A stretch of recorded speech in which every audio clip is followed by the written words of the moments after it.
Marceau, le soir, avec Marceau. Radio X. On souhaite à tous un bon vendredi. Matt Thomasin, notre chroniqueur auto, est en studio. On va parler de plein de trucs, dont son voyage qu'il vient de faire. T'es parti combien de temps en Thaïlande? Mais j'étais parti quand même un bon 2 semaines. Oui? Chine et Thaïlande. Pourquoi j'ai eu l'impression que t'es parti là pas mal plus longtemps? Ben, je sais pas. On dirait que je me suis peut-être tenu tranquille suite au retour de mon voyage. Tu sais, de 12 heures de décalage, c'est quand même dur. Hein? Ouais, c'est du stock. C'est du stock. Comment t'as trouvé la Thaïlande? J'ai adoré. Ouais. C'est sûr que lorsqu'on parle Thaïlande, il y en a qui vont penser des affaires un petit peu plus bizarres. Oui, il y en avait. Mais faut pas oublier que la Thaïlande, c'est plusieurs sections si on veut. Bangkok, Ouais. la ville qui est en mouvement. Hey, si on pense qu'on a des problèmes de trafic ici, et si on pense que ça va s'améliorer, que la ville va arrêter de grandir, là, j'ai des petites annonces pour toi, là, quand on regarde ce qui se passe ailleurs dans le monde, là. Là-bas, là, c'est pas l'automobile là, qui est la plus populaire, hein? C'est le les mobylettes scooter, puis les scooters. mobylettes, Ouais. les petites motos et ainsi de suite. Les Ils ont- mobylettes 1953 qui fonctionnent encore. Bien oui, écoute, une pinte de gaz, une pinte d'huile, hein, Ouais, aussi. ouais. Et il faut dire que même l'industrie du taxi, mais il y a des petits taxis mobylettes, là. Ouais. Ce qui est ultra drôle. T'en as-tu vu qu'il y a des gars qui courent? Avec les petites J'ai vu des tuk-tuk, mais chariots j'ai en pas vu, arrière. j'ai pas vu de gars qui couraient, Ok. cependant. Peut-être qu'on a dépassé la charrette et les bœufs, là. Ouais, il faut que tu t'éloignes un petit peu plus pour Oui, voir ça. mais là. je suis allé quand même dans le nord. Je suis allé quand même à Chiang Rai, je suis allé quand même à Chiang Mai.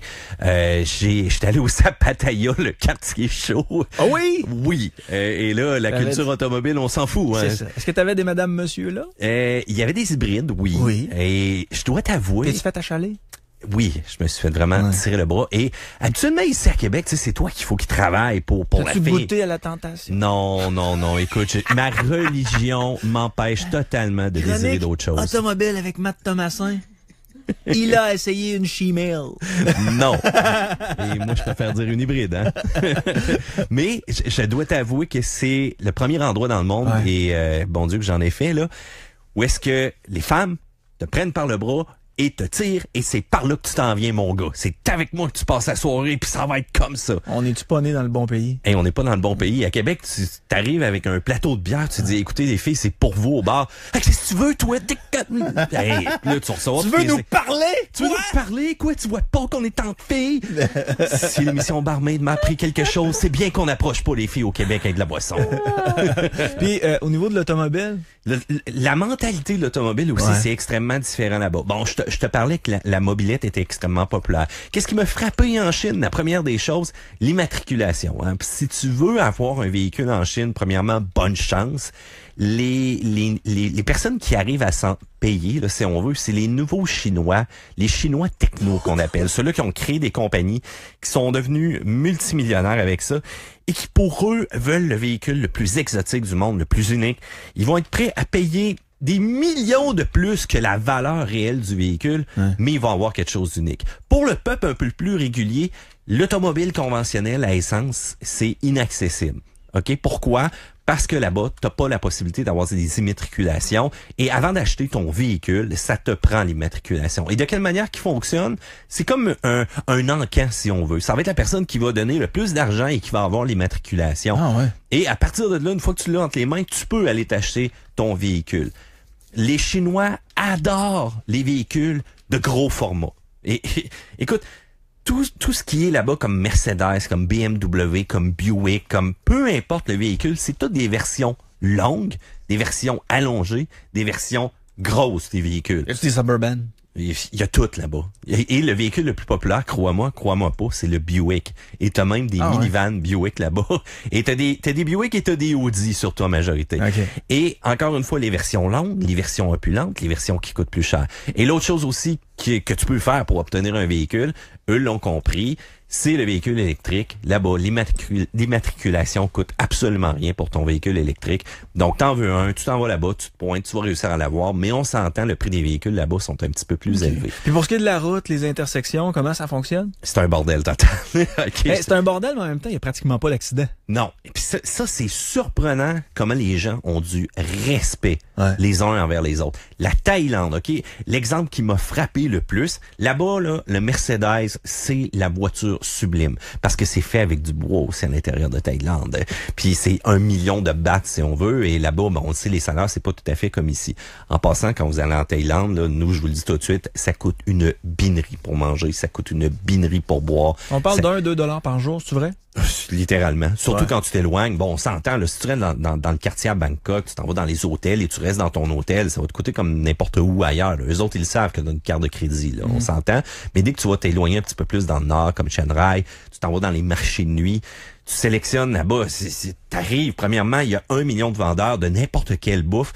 Et c'est ça qui me fait capoter aussi au Québec. On est tellement rendu peureux, si on veut. Là-bas, là, les stands de rue, là, la bouffe de rue, là, c'est une religion. Ouais. C'est chaque paysan vient pour offrir ce qu'il y a de mieux, ce qui cultive le mieux et ce qui fait de meilleur comme bouffe. Écoute, on commandait notre soupe, nos légumes frais, notre poulet, même du foie de porc, des fruits de mer si tu voulais. Là, tu commandais ça, la fille, elle disait, bon, OK, où est-ce que tu t'assis? Ben, on s'assit au milieu là-bas, parfait. T'arrivais, tu t'assisais, tu recevais vraiment un genre de charcoal là, avec vraiment des briquettes rouges, chaudes totales. Elle te mettait ta soupe fraîche au-dessus, elle t'amenait les légumes, elle remplissait la table. Tu te collais 2 grosses bières, des Léo ou encore des Tiger. Puis ça te coûtait grosso modo, là, je te dirais, c'est un peu touristique, là, entre 5 et 6 $. Puis là, t'avais 2 grosses bières géantes, t'avais un gros snack pour toute la soirée, puis t'avais même les petits ananas frais, puis les mangues avec du riz, là, qui te mettaient un petit truc de coconut là-dessus. Au niveau sanitaire, moi, j'ai toujours un peu de misère. Tu sais, exemple, si tu vas te promener au marché en Inde, là, tu vois la viande qui est accrochée, là, c'est parce que son dehors, la viande est accrochée dans les airs, puis il y a des bébés qui tournent autour. Ben, je te dirais qu'il y en a. C'est tout à fait normal. Oui, il y en a, c'est normal, mais sais-tu quoi? Mais on n'est pas immunisé. Il y en avait aussi. On n'est pas immunisé contre ça, nous autres. Non, mais j'ai choisi ce que j'ai mangé. Je suis allé avec ma logique. J'ai choisi le petit stand que je trouvais qu'il avait de l'air le plus propre. Puis c'est comme aller au marché du Vieux-Port. T'as pogné de quoi? T'as-tu un petit mou? Un petit mou? Non, du tout. J'ai juste pogné la grippe en revenant parce que là, dans l'avion, là, il y avait une méchante gang qui toussait. Puis les Chinois, là, tu sais, avec le genre de petit masque, là, d'après moi, ils cachent de quoi de solide en arrière de ça, là. Ah ouais. Dites-vous, là, qu'à 15 heures d'avion, là, la recirculation des bébites là-dedans, là, c'est assez intense. Mais je veux pas oublier mon exemple en Thaïlande. Le Mercedes vaut cher. On se promène en bus un peu là touristique, qui nous amène à différents endroits et on est arrêté une lumière, c'est le bordel total.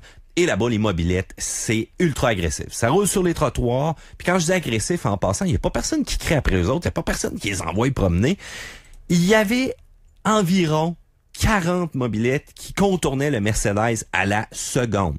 Pas une égratignure, pas une bosse, pas un coup de klaxon. Hey, au Québec, là, on se fait passer. Il y a un gars qui passe à 2 cm de notre bumper en avant. Ou encore pire. OK, moi, le coin, là, Robert Bourassa puis Capitale, à 5 heures le soir, quand je finis de travailler, là. Ouais. Tu sais, tu veux comme essayer de rentrer, mais t'as ceux-là qui veulent aussi aller vers les galeries de Capitale, puis t'as ceux-là qui sortent aussi de Robert Bourassa. C'est comme 3 intersections en une. Moi, j'arrive, je mets mon flasheur, je me fais envoyer promener pour absolument aucune raison en pensant qu'il y en a qui... Tu veux couper.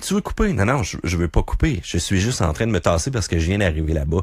Tandis que là-bas, en Thaïlande, tout le monde laisse passer tout le monde. La courtoisie est là. La gentillesse du peuple m'a étonné et le respect des voitures, des mobylettes, des objets d'autrui, j'ai été impressionné. Au Québec, là... Aïe, on a du travail à faire, les gars. Mais c'est pas grave, j'ai confiance en vous. Fait que ça a été, somme toute, un beau voyage, un beau 2 semaines. Incroyable. Qu'est-ce qui rayonne aussi la Thaïlande? Oui, c'est la bouffe. Oui, c'est la gentillesse des gens. C'est les paysages. La seule chose qui me déçoit un peu, c'est qu'ils font pas très attention à leur parc, leur plage. Ça pourrait être une coche un peu plus propre. Et il y a aussi le fait que, bon, quand t'arrives à Pattaya, c'est le quartier chaud. On s'entend, des bonhommes avec des petits jeunes un peu, on en a vu. Ça, je trouve ça un peu particulier, mais pour eux autres, ça a l'air d'être littéralement normal et un mode de vie. Et ça me frappe. Parce qu'on a nos yeux d'occidentaux, puis c'est inacceptable d'avoir un homme de 60 ans avec un enfant. Là, t'as juste le goût d'y sauter dessus. C'est parce que le problème, c'est si tu le fais, tout ça est organisé par la mafia. J'ai un de mes étudiants cette année qui a dit, il était dans un festival en Thaïlande, puis il y avait... Full Moon Party. Ah ouais, c'est ça? Ben, est-ce que t'en as entendu parler, non, Matt, je n'ai pas vraiment entendu parler. Bref, il se promenait, puis il a dit à des Américains, les gars, les filles qui sont là, c'est pas les filles que vous pensez, c'était des chimelles, puis les chimelles l'ont attaqué, ils ont failli le tuer, là. Fait que, tu sais, quand il se passe de quoi là-bas, là, oui, tu peux faire ton héros dans certaines circonstances, mais tout est organisé par la mafia, puis c'est extrêmement dangereux, fait que, malheureusement, tu sais, faut que t'enlèves tes yeux d'occidentaux. Mais je vais être franc avec toi. en aucun moment, en Thaïlande, je me suis dit, écoute, j'ai pas d'affaires dans cette ruelle-là. J'ai pas d'affaires dehors à cette heure-là. Ouais, parce que tu t'es mêlé de tes affaires. Je me suis mêlé de mes affaires. Puis C'est ça, en passant, touristique. oui, c'est touristique aussi, mais on est allé dans des endroits un peu plus reculés, un peu plus dans le nord, où est-ce que c'est littéralement la forêt à côté, là. Tu sais, t'as des éléphants. On est allé, tu sais, Rambo 2, là, le fleuve sur lequel ils se promènent, Ouais. puis que tu vois rien au travers. T'as vu ça? Ben oui, c'est promené dessus. Hein? Et je te jure qu'il y a de la couleur. Vraiment avec le même bateau et tout, là, avec le genre de moteur turbo compressé. Puis là, il y a une perche d'environ 20 pieds sur lequel il y a l'hélice au bout. Parce que, tu sais, il y a des fois que ça vient tellement peu creux au niveau de l'eau qu'un moteur régulier, ça l'accrocherait, là. Donc, juste le fait de voir ça, de voir aussi comment que ça en mode reculé. Et t'as toujours aussi les nouveaux riches, hein, qui s'installent sur ce fleuve-là. T'avais la maison à 200 000. Ben là, c'est 120 000 canadiens. Mais pour eux autres, c'est de la grosse maison de riches qui s'installent là, puis qui viennent justement aussi faire leur petite affaire tranquille de leur côté. Mais c'est sûr que dans tout pays, t'as toujours les tout croches, ça c'est sûr. Mais je dois te dire que j'ai pas ressenti ça. Et pourtant, je suis déjà allé à Los Angeles à certains endroits, puis il y a des ruelles que c'est littéralement des ruelles avec des tentes tout partout, puis que je me sentais pas pantoute à ma place. Puis pourtant, on était pas loin du Canada, là. Hein? Ben, New York, Los Angeles, faut que tu fasses attention à la couleur de tes chaussures, là. Quand oui? Quand t'es dans la vingtaine, là, même Ben... Montréal, je m'étais fait accrocher par les Bloods. J'avais des souliers rouges, puis ils m'ont dit que s'ils me repognaient avec mes souliers rouges dans le quartier, ils allaient Ça me les passait enlever. pas. Tu sais, j'allais Ok. retourner chez nous avec mes bas. Les bas noirs. Moi, je te dirais que mes bons vieux Skechers de ce temps-ci, ils font pas peur à personne. Alright, si vous avez des questions Ok, par oui. rapport au monde de l'automobile, vous pouvez le faire dès maintenant. 418-670-9098, 418-670-9098, 1-877-440-2464. On est avec Matt Thomasin.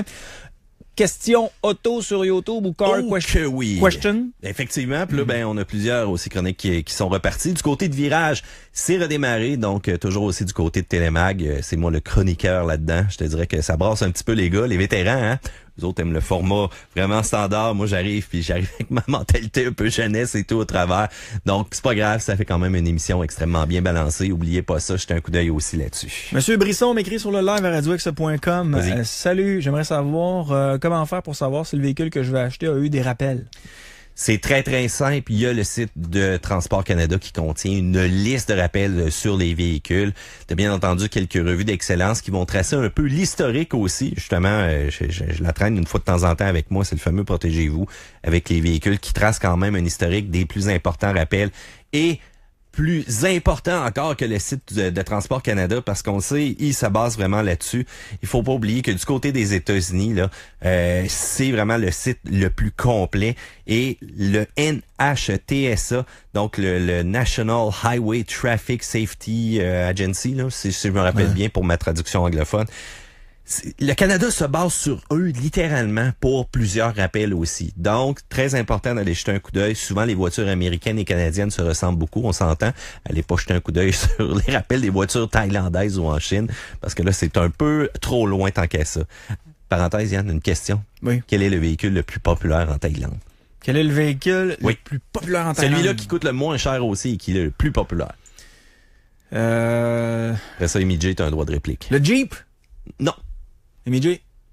Ben là, c'est le moyen de transport, j'aurais dit la mobilette. Là. Ça, c'est sûr. Mais là, je parle Mais vraiment de la le- voiture. La voiture. Ou le véhicule. Attention, là, je veux faire attention, je veux pas te porter à confusion. Le véhicule le plus populaire en Thaïlande et le moins cher. Je sais pas. C'est la camionnette Isuzu. Isuzu. Oh oui, c'est Isuzu? Isuzu. Quelle année? De l'année. Ah, ouais. Là-bas, les véhicules sont quand même assez récents. C'est très rare qu'on envoie des vieux. Et si on envoie des vieux, ils sont quand même très propres. La Thaïlande... Moi, je est- m'en ai des petits Renegade puis tous ces, Je le ces sais, Jeeps-là. je le là. sais, je le sais. Fin 80, je pense. I know. Ça, c'est le petit côté Suzuki Samurai aussi. Oui, Suzuki Samurai. C'était des beaux petits Jeeps. Ça. Attends un peu, c'est dans la grenouille et la baleine. Donc, tu te rappelles de ça? J'ai jamais écouté ça. Non, ben oui, on y a. non. Non, comme on est C'est genre un MJ. classique. Ah, oui. j'ai jamais écouté ça. Ah oui, quand il arrivait là, les comptes ciné cadeau, là, ça passe tout le temps, ça, ces histoires-là. Bon, MJ va sûrement s'en rappeler. Donc, la petite Daphné, au début, avec Marina Orsini, je pense, elle se promène avec son chum et il y a un super beau petit Jeep Samurai blanc, si je me trompe pas, là, dans cette... Moi, j'écoutais Rambo, j'écoutais Rocky, puis autant n'importe le vent, à répétition. Bon, Rambo, il y avait pas grand char, mais qu'est-ce que je te dis? Allô, Radio X? Allô, c'est à toi? Hello? Bye-bye. Allô, Radio X? Hein? Ah! Hey, super intéressant ton récit de voyage. C'est bon, ça? Merci. Ben, T'as-tu une question par rapport fait à plaisir. l'automobile? Ben oui, c'est sûr, tabarouette, famille de 2 enfants, mon cœur balance entre le CR-V 2017 ou le nouveau Camry, là, 2018. C'est sûr que c'est pas la même catégorie. Là, mais, Non. Là, je suis un peu surpris. Comment ça, t'inclus pas le RAV4 plutôt? Le RAV4, je trouve qu'il... Non, j'aime pas, il porte pas bien. Il est dur un peu, d'après moi. Ouais. Bon, ça, c'est une question de goût personnel. Mais là, tu me demandes de choisir parmi 2 excellents véhicules. Et là, si tu me parles de la Camry de l'année, tu as dû voir un vent de changement là, dans celle-ci, là. Oui, là, le modèle est rajeuni, puis ça fait moins peur qu'avant. Moins peur, tu dis. Écoute, je te le dis tout de suite, il y en a que qui ont vu le véhicule apparaître, leur mâchoire s'est littéralement décroché. Et les gens de Toyota ont joué le tout pour le tout avec la Camry. Il y avait comme pas le choix parce que c'est un créneau qui est au ralenti, hein, si on veut, le véhicule, la berline, justement au profit des véhicules sport utilitaires. Cependant, ça reste abordable, extrêmement fiable et en même temps, ben, tu vas avoir un feeling de conduite qui n'a plus du tout rapport avec ce qui était dans le passé. Donc, si jamais tu veux payer un peu moins cher, parce qu'on s'entend, le CR-V versus le Camry, ça dépend bien entendu de l'équipement. Là. Si tu vas te chercher un modèle sport, on parle pas de la même chose là, au niveau du prix finaux. Là. Mais si tu n'as pas nécessairement besoin d'un véhicule sport utilitaire pour l'espace ou autre, le Camry est présentement la berline, selon moi, là, qui mérite pas mal le plus d'attention là, dans le top 3 vraiment des choix. OK, parce que nous autres, c'est un véhicule qu'on prend, tu fais des voyages aux États l'été, puis c'est le fun d'avoir un peu d'espace. Ben, mais, si l'espace devient une condition, là, c'est sûr qu'on va pencher vers le véhicule sport utilitaire. On va y aller avec le CR-V. Motorisation 1.5 litres turbo compressé aussi, c'est mon seul bémol, hein. Oublie pas, ça, je le dis souvent. Pour l'instant, il faut voir le moteur vieillir un peu. Mais dès qu'on rajoute de la suralimentation ou encore de la turbo-compression, moi, ce que je veux voir, c'est dans 5 ans, dans 6 ans d'ici, qu'est-ce que ça va donner? Parce que c'est souvent des véhicules qu'on conserve à long terme. Donc, plus tu rajoutes de petits équipements de performance, et habituellement, ben, le plus ça demande un petit peu d'entretien. C'est le seul bémol que je peux te donner au niveau du CR-V. Autrement, c'est une excellente machine aussi. Dans la location, le CR-V, ça serait bien d'abord. Location, garde-toi, vas-y. Bon, ben, super, merci beaucoup. Là. Merci, bon week-end. CR-V aussi. Bye-bye. CR-V qui offre énormément d'espace. On a vraiment aussi retouché du côté de la traction intégrale cette année. Puis le look du CR-V aussi. C'est plus du tout ce que c'était dans le passé. Là. Allô, Radio X? Oui, bonjour. Bonjour. Oui, pour les informations sur le rappel d'un véhicule, là, oui. Le moyen le plus facile, là, c'est d'appeler dans un concessionnaire puis la marque du véhicule que vous avez acheté avec le numéro de série du véhicule. Oui. Ils sont capables de voir l'historique des réparations effectuées avec aussi tous les rappels effectifs pour le véhicule. Exact. Puis l'avantage aussi que ça donne, c'est un excellent point, j'ai failli l'oublier. Premièrement aussi, il y a des fois des sites web au niveau des manufacturiers automobiles qui permettent, donc tu entres ton numéro de série, tu vas le voir automatiquement aussi avec un listing. Et t'as totalement raison qu'en allant vraiment appeler aussi du côté de votre concessionnaire préféré, va vous dire, ben écoute, le rappel a-tu été fait ou non sur ton véhicule. Eux autres maintiennent un historique de ça. Donc surtout, on a entendu beaucoup de rappels, donc avec les coussins gonflables dernièrement, il y en a beaucoup qui sont inquiets avec ça et ils ont totalement raison. Parce que ça a été probablement le rappel le plus gros, mais le plus négligé aussi. Donc c'est probablement une bonne chose à faire aussi de regarder du côté de son concessionnaire. Merci pour l'intrant. Merci, bonjour. Merci à toi. Bye-bye. Bonne fête de soirée. Allô, Radio X? Oui, j'aimerais ça avoir des infos sur le RAM 1500 2017 et après ça, qu'est-ce qu'ils pensent du Eco Diesel? RAM 2017. Quelle belle machine. Yann, dès qu'on parle du RAM, lui, il tripe littéralement là-dessus. Je suis entré dans c'est mon garagiste. Je suis allé porter ma vidange, là. Ouais, il dit, un RAM, je me rappelle. Tu t'en rappelles, hein? Tu comptes cette histoire-là à chaque fois. C'était vraiment un cas classique. C'est comme un charme. Il me dit, je dis, quel charge je prends? D'habitude, il me donne quelque chose Il donne de quoi d'en dessous? D'habitude, il me donne un vrai l'équivalent de ma vidange. Puis là, il me dit, prends mon char. J'embarque là-dedans. Je pensais que je m'en allais sur la Lune. Je pensais que j'étais dans un véhicule qui m'amenait sur la Lune tellement que c'était cool. Les gros avantages du diesel présentement avec le RAM, bon, c'est l'économie versus la puissance de remorquage que ce véhicule-là nous offre. Parce qu'on parle de 240 chevaux avec au-dessus de 400 livres de couple. Donc, pour la motorisation 3 litres. On a eu un petit bémol dernièrement au niveau, des histoires d'émissions avec le nombre de capteurs qu'il y avait et tout. Donc, on a eu le OK dernièrement pour relancer tout ça. C'est un véhicule qui va avoir beaucoup de couple. Si vous remarquez, vous allez avoir une consommation extrêmement raisonnable. On évite cependant la suspension à air sur le véhicule. L'hiver et les suspensions à air, ça je te dirais que ça s'entend pas vraiment bien ensemble. Là. Sinon, si vous l'avez, il faut la fermer. Là. Vous avez la possibilité de la désactiver pour la saison froide. Vous le faites.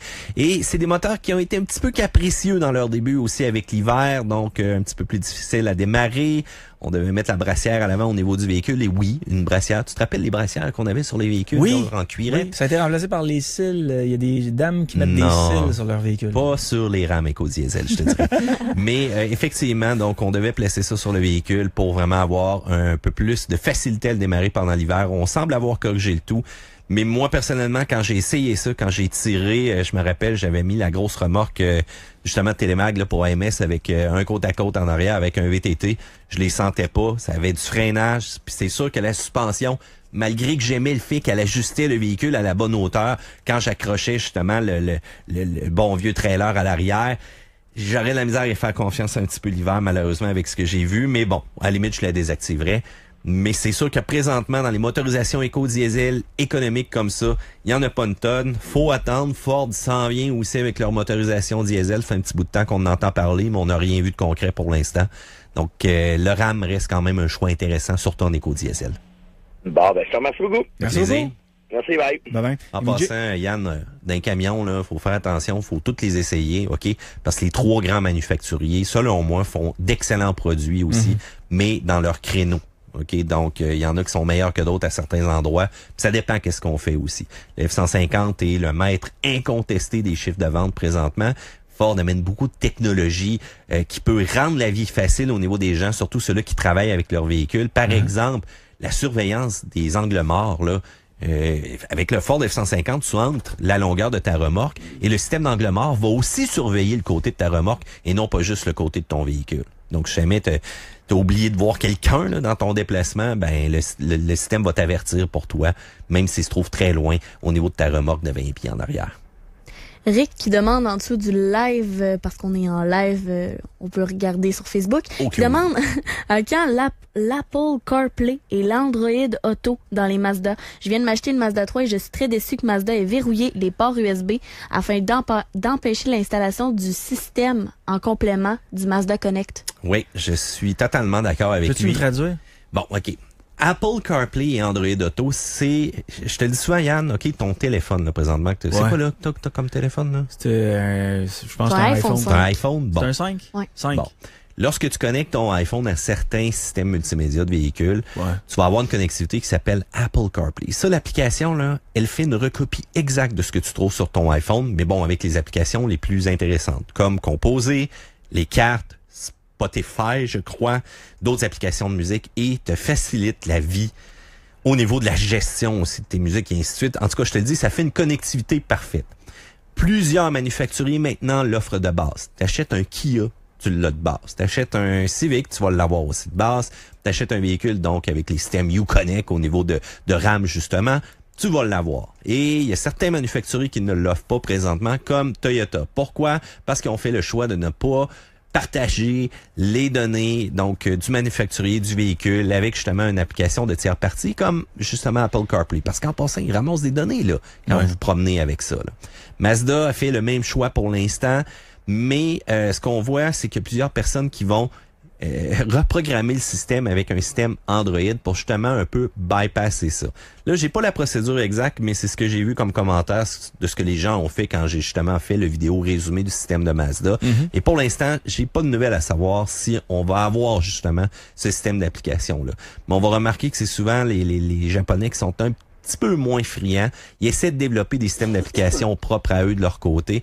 Et le moins possible, justement, de partager avec des grandes applications comme ça. Mais à un moment donné, ils n'auront pas le choix. C'est ce que les gens veulent présentement, d'avoir de la facilité de connectivité. Malheureusement, pas de date. Je prendrai ça en délibéré, puis dès que j'aurai des nouvelles, je vais en mettre sur ma page Facebook. Là. Donc, j'invite notre auditeur à nous suivre. J'ai un livreur qui fait de la ville pas mal, donc du stop and go. Il fait environ 800 km par semaine. Il a une Yaris 2009. Puis là, il songe à une hybride. Qu'est-ce que tu lui conseilles?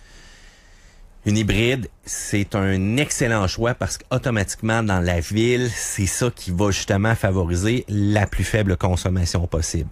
Présentement, une que j'ai adorée je te dirais dans la gamme, c'est la Ioniq électrique. La Ioniq hybride, pas trop pire, ok, mais un petit peu moins du côté comportement routier. Mais le leader, je pense vraiment incontesté aussi du côté de l'hybride, c'est présentement la Prius. Au look ultra futuristique, on s'entend. Et si jamais on veut se lancer dans une voiture qui ferait peut-être un peu les deux, donc vraiment avoir la possibilité d'avoir de l'essence, mais aussi une capacité électrique, parce qu'encore là, ça peut venir assez économique, surtout si on fait beaucoup de kilométrage, ben c'est la fameuse Chevrolet Volt, on s'entend. Quand on fait beaucoup de kilométrage comme lui, c'est pas le temps d'aller vers un véhicule purement électrique, là. Donc Volt, on peut penser à Prius, on peut penser à Ioniq aussi. C'est quand même des véhicules qui sont très intéressants lorsqu'on va penser justement aux fonctionnalités hybrides. Puis Toyota est extrêmement avancé là-dedans. C'est probablement lui là, qui est le leader incontesté des véhicules hybrides. Écoute, dans sa gamme, le Camry, tu l'as en hybride. Le Highlander, tu l'as en hybride.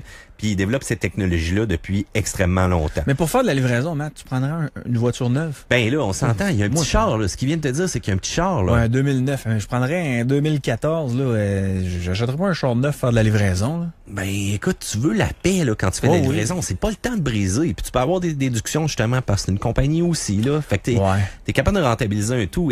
Écoute, c'est pas le temps d'aller s'acheter un vieux véhicule qui a 100 000 kilos. Tu fais déjà énormément de kilométrage. Tu as un risque que ça te coûte plus cher en entretien, puis en étant stoppé sur le côté quand tu as une compagnie. Puis écoute, tu perds 2 journées, là, puis pour une raison X, ton concessionnaire est pas capable de te prêter un char parce qu'ils sont tous partis. Faut que tu ailles louer en plus un véhicule pour faire ta journée. Moi, j'ai un peu de misère avec ça. Puis en passant, Kia Niro aussi, donc l'équivalent, si jamais on pense au côté hybride, ça peut être quand même un choix intéressant. Allô, Radio X? Oui, bonjour. Oui. T'as-tu une question pour Matt Thomasin? Oui, je tiens en train de parler de véhicules électriques. Excusez ma voix à la base.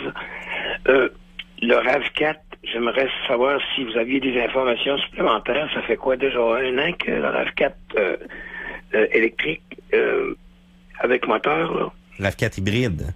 Oui. Donc le RAV4 hybride, effectivement, je l'ai essayé pendant une semaine en plein milieu de l'hiver. Le gros avantage qu'on va avoir au niveau du système hybride, ça va être l'économie au niveau de l'essence. On va aller en chercher encore plus. Faut quand même le garder longtemps pour rentabiliser un peu la différence de prix. Cependant, ça tire plus que la version régulière à essence. Ça remorque plus que la version régulière à essence. Faut juste dire cependant que bon, la traction intégrale est là pour nous aider à décoller.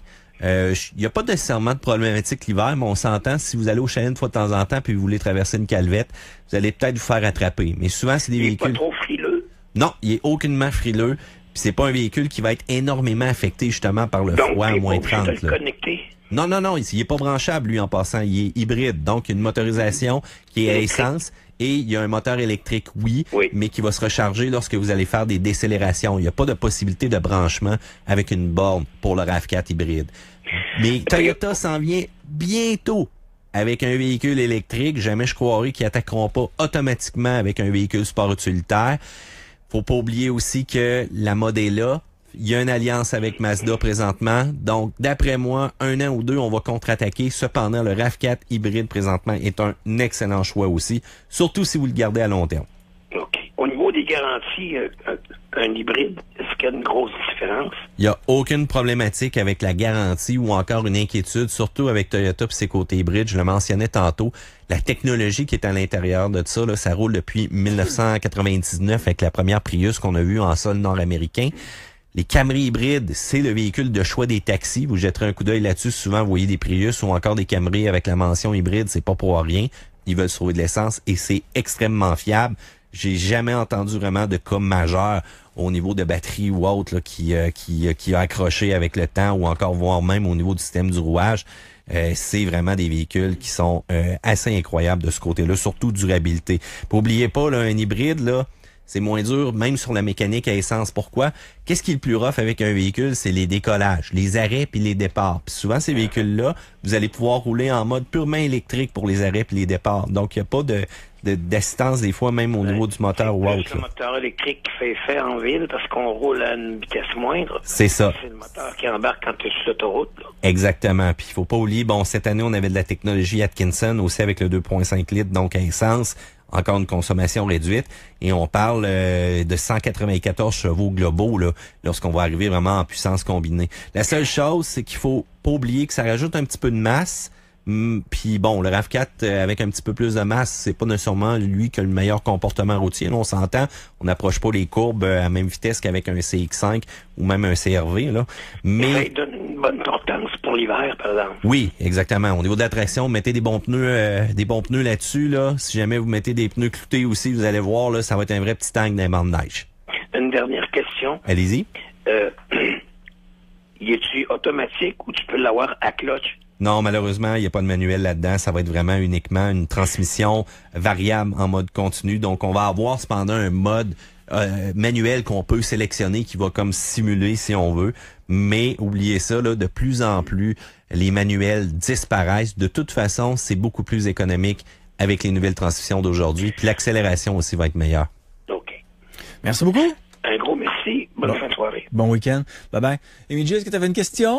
En fait, c'est parce que tantôt, tu as dit 100 000 kilos, un vieux char, 100 000 kilos. Je me demandais, y a-t-il un chiffre? Le chiffre magique, c'est à partir de combien de kilomètres on peut dire que c'est un vieux char, que je devrais pas m'acheter ça? 160. Non, il n'y a plus de chiffre vraiment magique. C'est l'entretien magique. OK, c'est quelque chose. En plus, il y a un article qui est sorti cette semaine, bon, que les jeunes étaient de plus en plus désintéressés aux véhicules, puis il y en a qui disaient que c'était à cause du coût d'entretien.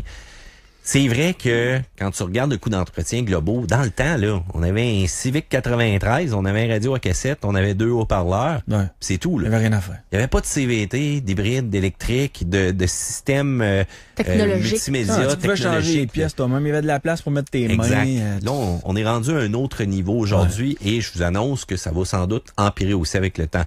Bob au coin, c'est rare, là, il voudra pas jouer habituellement dans le système hybride d'un RAV4. Bien que ça demande moins d'entretien, parce que bon, t'as pas cette motorisation électrique-là, t'as pas d'huile, t'as pas de système de refroidissement, t'as pas nécessairement d'embrayage ou autre vraiment très complexe. C'est quand même relativement simple, un moteur électrique, comment que ça fonctionne. C'est on ou c'est off, hein. Mais d'un autre côté, c'est pas n'importe qui va pouvoir aller jouer à l'intérieur de ce système-là quand il va arriver un accro. On s'entend, un accro, ben c'est quoi? C'est que le flot s'est promené, il est allé caler ça dans l'eau, puis après ça, il ramène ça à maman le lendemain matin. Maman, elle dit, voyons, c'est une truck qui marche donc bien mal. On dirait, système électrique qui allume, tabarouette, on est fait. Fait que, tu sais, c'est toutes des choses qui sont quand même à penser au niveau de l'entretien. Puis, écoute, Yann, si on a le temps un peu tantôt, on fera un exercice de coût annuel d'un véhicule et vous allez rester extrêmement surpris de combien ça coûte un véhicule par année. Et la gaffe aussi souvent qu'on fait, c'est qu'on magasine le prix. Mais on pense pas à l'entretien futur, au changement d'huile. Tu sais, c'est bien beau avoir, hey, regarde ça, je me suis acheté un beau Kia en Mac 18 pouces. Oui, mais comment ça va te coûter quand ça va être le temps de changer tes pneus d'hiver en 18 pouces? Ça va coûter une fortune. Ça va coûter cher. Dan te pose une question, puis je te l'avoue, je l'envie un peu. Là. Il dit, j'ai 100 000 à mettre pour une voiture sport présentement. Oui, Quel est le meilleur rapport qualité-prix-performance dans les voitures que vous avez essayé à virage hors série? Tiens, il te propose Corvette Z06, un Mustang Shelby ou encore 3. Je mettrais un Hellcat, moi. Oui, mais c'est tellement un véhicule qui est tellement... Arrête! Non, je l'adore. On fait une pause, on s'en va. Je l'adore. Je l'adore. Ouais, mais écoute, c'est tellement un véhicule brut. La dernière fois que j'ai essayé un véhicule aussi brut que ça et qui me fait peur, parce que c'est le genre de véhicule que tu as tellement de puissance, mais tu sais que la courbe, elle s'en vient tellement rapidement, puis c'est pas nécessairement le véhicule qui tient mieux la route. Il faut savoir... Mathieu, contrôler cette puissance. Oui, il faut savoir contrôler la bête, effectivement.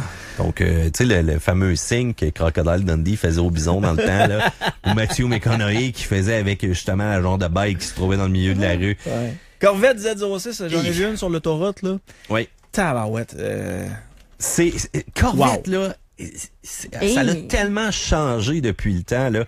Je dois t'avouer, là, que la puissance aussi de 650 chevaux à l'intérieur, tu vas faire un 0-100 en dedans de 3 secondes. Ça va être incroyable. C'est juste ridiculement rapide. C'est juste ridiculement puissant. Et c'est sûr aussi que tu as une excellente valeur quand tu vas acheter ce véhicule-là par rapport à la puissance que tu vas avoir. C'est sûr que, bon, il y en a qui aiment moins la réputation qui vient avec, là, tu l'histoire de la Corvette, là, on s'entend, mais c'est pas grave, OK? Quand tu vas les laisser dans la poussière. Ah, et regardez, on va bien beau dire que j'ai une petite caquette, là, quand j'embarque dans cette Corvette-là, je m'en sacrerais comme dans l'an 40. Là. Mais un véhicule qu'il ne faut pas négliger non plus, c'est la Porsche 911. Écoute, les débuts dans les années 1960. Un peu moins puissant, un peu moins puissance brute. On va parler d'environ 420 chevaux. On va faire un 0-100 environ 3,1 secondes pour celle-ci. Mais Fiabilité, écoute, tu mets de l'huile, tu vas mettre des freins parce que oui, tu vas en avoir besoin à un moment donné tellement que ça tire, mais t'as la paix avec cette voiture mythique-là. La personnalisation de la Porsche est un peu plus élevée aussi, mais la facture va suivre un peu avec. Mais quelle voiture, littéralement, de Mongol. Et il y en a une que je veux quand même inclure un peu là-dedans, mais qui est totalement d'autre chose, c'est la NSX aussi. Bon, un mix de système hybride, un mix de motorisation à essence. La NSX, c'est quand même une voiture, l'enfer. Mais je dois avouer là que si j'aurais le choix entre un Corvette Z06 et un Porsche, bon, Matt, le rationnel qui parle présentement, aime la fiabilité d'un Porsche. Mais c'est sûr que le côté brut et puissant revient peut-être à la Z06 quand même. Mais bon, on n'a pas ajouté la mention GT après la Porsche quand même. Ça se fait-tu avoir une Corvette noire ou c'est littéralement rouge ou jaune? Bon, la ça, MJ, là. Entre une Corvette puis moi, là, dans la L4. Mathieu, il prend la Corvette, moi, je prends la L4. T'embarques dans lequel genre? Attends, pour un vendredi soir, là. La Corvette. Oh! Hey, la Corvette est solide, là. On va se le dire. Ça Mais vient de faire oui, mal, là. Corvette noire. Oui. Tu vas-tu ça souvent? Ben écoute, tu peux faire la personnalisation que tu veux là, sur ce genre de véhicule-là. Tu peux toutes les rapper. Hein. Exact. Puis Yann, faut pas que tu oublies aussi que ton Charger L4, tu tombes un peu plus dans une gamme versus le Camaro ZL1, le Challenger SRT, la Mustang aussi qui se compare un peu plus là, présentement à la gamme de véhicules que tu me pointes là, présentement. Là. Ah, je suis en amour. Je sais que tu es en amour, mais pourquoi là t'en achètes pas un depuis le temps que t'en parles? Bon, les boss, là, imagines-tu avoir le des Charger enfants, noir aux couleurs de Radio X? Avoir des enfants, Tom, c'est une sentence à vie. OK? OK. Fait que tu penses plus à toi. Sont où tes menottes? Là, tu penses à leurs études. Tu te dis, si je vais les envoyer à l'université, je peux pas m'acheter ce char-là. Excuse-moi, t'es-tu attaché avec une corde jaune présentement dans le dos? Ben quoi, là? Arrête, Yann, c'est payant avoir des enfants. Oui, c'est ce qu'on nous a dit. C'est ce qu'on nous a dit cette semaine. C'est quoi cette histoire-là? Là? Je te manquais un bout. Je te raconterai ça pendant la pause. Okay. Ça vous tente de jaser avec Matt Thomasin, chroniqueur auto à Télémag. C'est aussi un chroniqueur auto sur YouTube. Allez faire un tour sur Question Auto ou encore Car Question. Ou encore allez faire un tour sur notre page Facebook Marceau Soir. On fait une diffusion en direct. Juste à poser la question dans la section commentaires en dessous de la diffusion. Et si c'est bien posé, ben Amy J va prendre votre commentaire et elle va le transmettre à Matt Thomasin. Courte pause, on vient. Marceau, le soir. Radio X. Marceau, le soir. Avec Marceau. Radio X. De retour autant sur le 98.1 Radio X qu'au www.radiox.com ou encore sur Facebook. La page, c'est Marceau Soir, diffusion en direct. On vous salue d'ailleurs puisque vous avez la chance de voir l'excellent Matt Thomasin à l'œuvre. On s'en va tout de suite au téléphone. Allô Radio X? Oui, bonjour. J'ai une Mazda 3 présentement avec 2 enfants. Je cherche pour une location.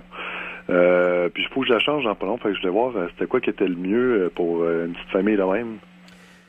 Est-ce que tu penses aller dans le véhicule sport utilitaire? Non, pas vraiment. Moi, je suis plus qualité-prix, tu sais, plus moins cher possible. Le moins cher possible. Donc là, tu veux rapetisser le véhicule un peu parce qu'un Mazda 3, c'est pas nécessairement gros non plus, là. Non, je veux pas vraiment rapetisser le véhicule, parce que je mesure 6 pieds, fait que... Ouais, bon. Pas trop le choix. Donc, tu veux encore rester un peu dans la même gamme, si tu veux, de véhicules. Ouais. Écoute, on retombe encore avec les classiques. Ben, quoi que t'as un peu. J'ai quand même peut-être une idée pour toi. Ça, je l'ai essayé il y a environ 2 semaines.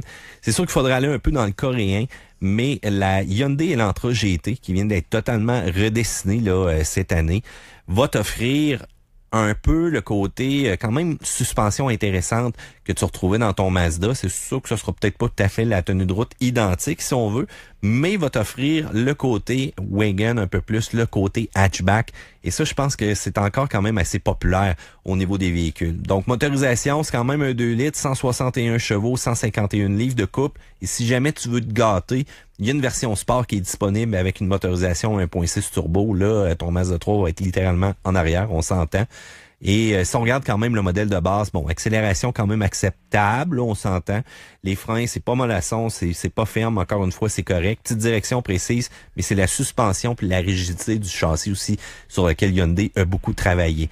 Un petit peu plus de consommation, cependant, qui va être pas mal dans les mêmes, je te dirais, dans les mêmes chiffres que tu vas avoir avec ton Mazda 3. Mais le côté espace à l'intérieur va être beaucoup plus ample. Même si tu irais dans le Mazda 3 hatchback, t'accotes pas présentement l'espace volumétrique que la nouvelle Elantra GT va te donner de ce côté-là.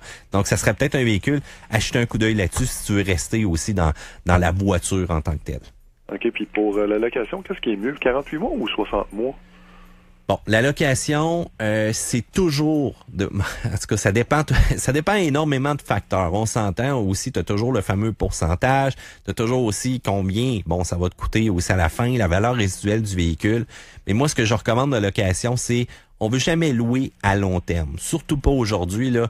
Le plus long on va louer, des fois, on va se tanner du véhicule, notre situation familiale va peut-être changer, peut-être tu vas en avoir un troisième en route, tu le sais pas encore, mais fais attention. Et à partir de là, tu vois, ça te prendrait un autre véhicule, puis tu serais pris avec celui-là que tu as. Si jamais tu l'as pris 5 ou 6 ans, comme j'ai déjà eu, et ça, c'est la même chose pour le financement, on règle les choses le plus rapidement possible. Une location, 3 ans, dans le terme de garantie, habituellement, on est capable de bien s'en sortir, et c'est là que les taux vont rester un petit peu plus avantageux, mais il faut quand même magasiner. Oublie pas aussi, tu as quand même le Civic Hatchback qui t'offre un petit peu plus d'espace, qui peut un peu rivaliser là présentement avec la Elantra GT, qui est quand même aussi dans mes préférés, qui va t'offrir encore plus d'espace présentement qu'une Toyota IM ou encore que d'autres véhicules de hatchback sur le marché. Mais je pense que tu peux te diriger vers là si tu veux pas aller dans le sport utilitaire. Bon, ben merci beaucoup. Fait plaisir. Bye-bye. Merci, au revoir. Max nous demande sur le feed, est-ce que tu as des nouvelles, Mathieu, de la Corvette à moteur central qui serait prévue pour 2019? Oh, on a eu des images espions de ça présentement. Ça a sorti il y a de ça quelques semaines, mais encore là, c'est tout voilé. C'est avec des kits de camouflage ou autre. J'ai pas énormément de détails à donner, mais ça s'en vient. C'est ce que je peux te dire. Ça s'en vient? Oui, ça s'en vient. Allô, Radio X? Salut. Salut. Regarde, on parlait de Chrysler tantôt avec ton L4. Ouais. Il est dépassé, hein, ton L4, parce que Chrysler, cette année, ils ont fait un 800 quelque forces de moteur. Faut aller dans le même véhicule que le L4. Mais là, tu parles le démon, là. Ouais, le Dodge Démon, ouais, c'est en plein ça. C'est tout courant, vraiment, oui. Ben oui, ben là, c'est normal, tout le monde C'est est au courant de incroyable, cette voiture mythique. ce véhicule est pour la route, là, hein. Oui, et c'est le seul véhicule aussi d'origine qui sort comme ça du manufacturier, que tu dois signer un papier aussi que c'est à tes risques et périls quasiment. Et on parle d'un 6.2 litres V8. C'est une évolution justement aussi du L4 qu'on a. Mais là, on parle au lieu de 707 chevaux, on parle de 808 chevaux. Mais là, il faut faire attention, hein, c'est vraiment avec la bonne essence. Et, ben, il est plus fort. Je pense qu'à la pompe que tu fais, je pense il convient pas, hein. Non, on parle du 100 d'octane, on parle plus du 90, on s'entend, là. Faut vraiment aller avec du 100 d'octane. Ouais. Puis là, on est rendu vraiment dans le domaine du Porsche 918 Spider, là, vraiment pour les records. Hein? Faut pas... C'est incroyable. Regarde, moi, je aussi, j'ai mis, moi, depuis, dans mon pick-up, un 2500, avec longue 8 pieds, j'ai mis 5.7. Oui. Puis, Marceau, yes. Je suis certain que tu m'entends, on va te faire une phrase avec ça. Fais-moi une phrase avec Amy. Tu veux que je te fasse une phrase avec Amy? Ouais, une blague, là, comme tu fais souvent. Je sais pas, vas-y. J'en ai mis du gaz. Salut. Salut. Je vais la reformuler. Bye bye. Amy du gaz dedans pas mal. Amy du gaz pas mal. Amy du gaz pas mal. Allô, Radio X? Elle est bonne. Salut. Comment allez-vous? Ça va bien, vous? Très bien. Oui, très bien, merci. Voici, je veux mettre à peu près 25 000 pour une voiture. En fait, c'est ma compagne là, qui va s'acheter une voiture. Et puis, 25 000 est-ce qu'une Toyota Corolla, c'est trop cher, 25 000? Bonne question. Boy, c'est une bonne question. Là, on parle vraiment de la nouvelle Corolla LE. Ben, disons, une 2017. On m'offre une 2017 à 25 000. OK. Puis là, à 25 000, j'espère qu'on est pas mal équipé parce qu'il y a beaucoup de compétition hein, là-dedans. On s'entend, là. OK. Je vais juste... je vais faire un petit peu l'exercice. Faut pas oublier que la Corolla est annoncée à partir de 16 700. Oh! Mais là, on parle vraiment de base, là, on s'entend. Hein? Mais je vais juste aller vraiment chercher l'information à jour. Car avec Internet, aujourd'hui, c'est quand même bien. Je trouve ça... OK. La LE, la Eco-CVT ou la CVT tout court que vous parlez? Je peux pas vous donner ces détails-là actuellement. OK, parce que là, présentement, moi, sur le site, là, je regarde, c'est 23 104 pour une LE CVT. Okay. C'est sûr que lorsqu'on va les sélectionner, disons, le groupe amélioré ou le groupe XLE, le groupe XLE, en passant, ça monte à 25 000 pour un Corolla. OK. Je commence à trouver ça un peu cher.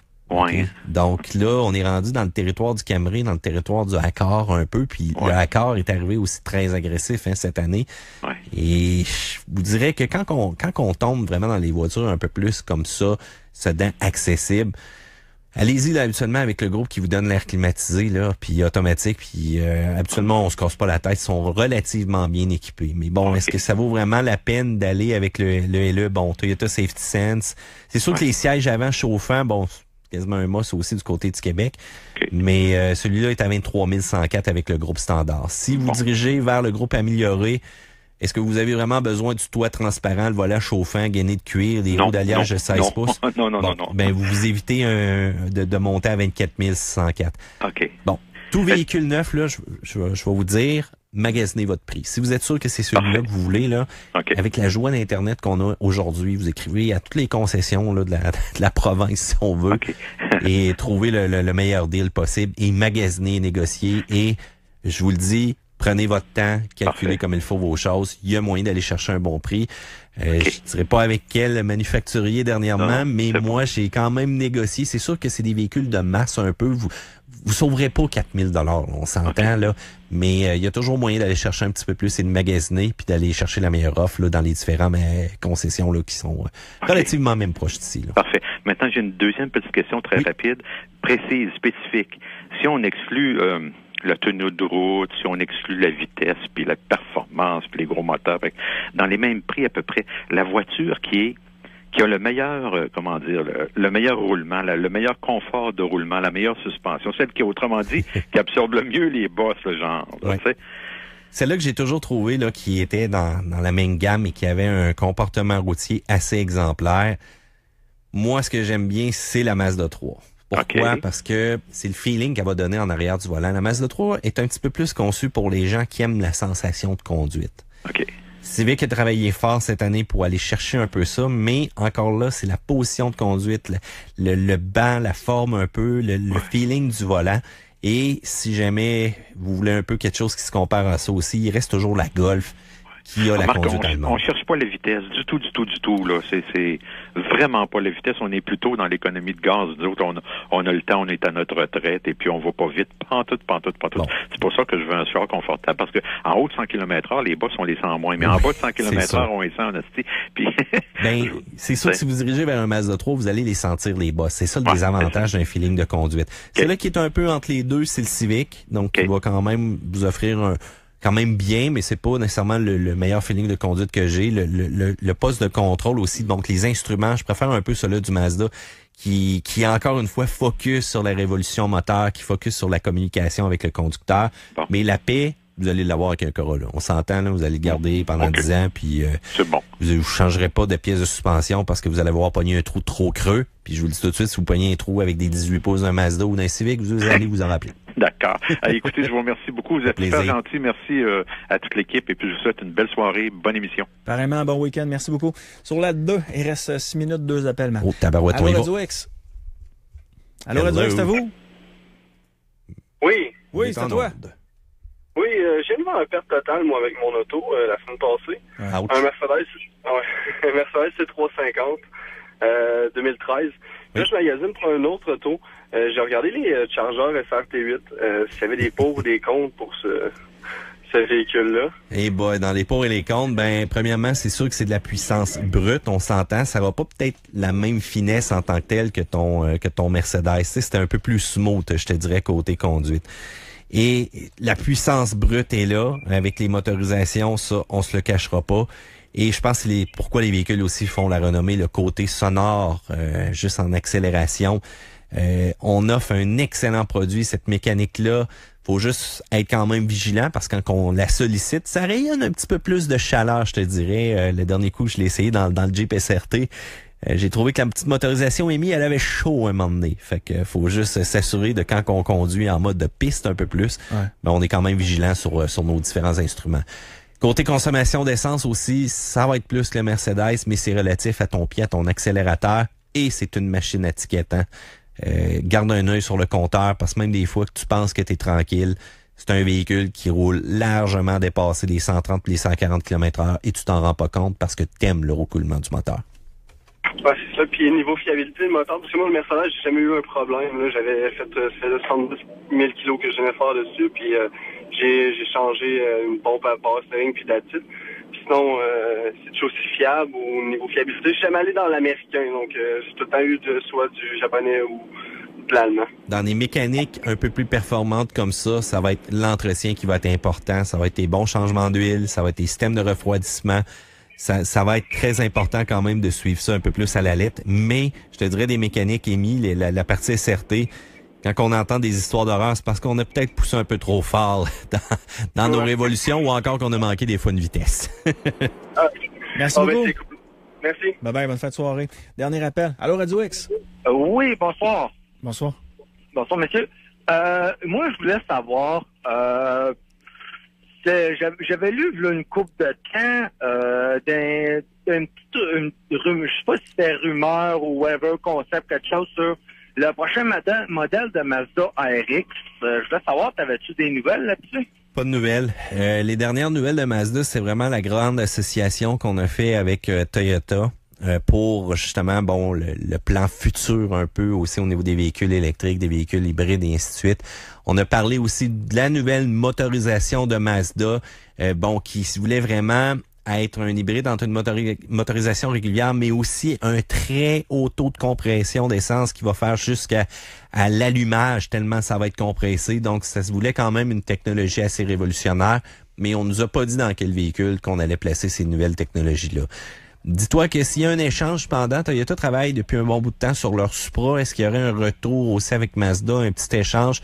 Là, je suis dans l'hypothétique et je suis dans les rumeurs. Pourquoi pas en créer nous autres mêmes aussi? Mais pour l'instant, la partie rotative, malheureusement, on n'a pas entendu de retour là-dessus. Ah, dommage. Ouais, les bons vestiges du passé.